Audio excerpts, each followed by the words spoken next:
May kwento noon tungkol sa nangyari sa probinsya namin. Sabi nila parang halos ang buong barangay ay napawi.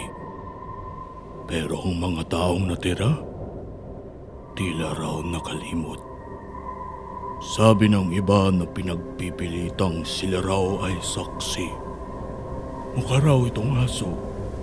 Giit naman ng iba na imposible raw yun dahil nakapagsasalita ito. Akala namin noon na sabi-sabi lang yun ng matatanda. Madalas naman kasing umikot ang mga kwento tungkol sa engkwentro sa probinsya. Pero naiiba to. Itong kwento.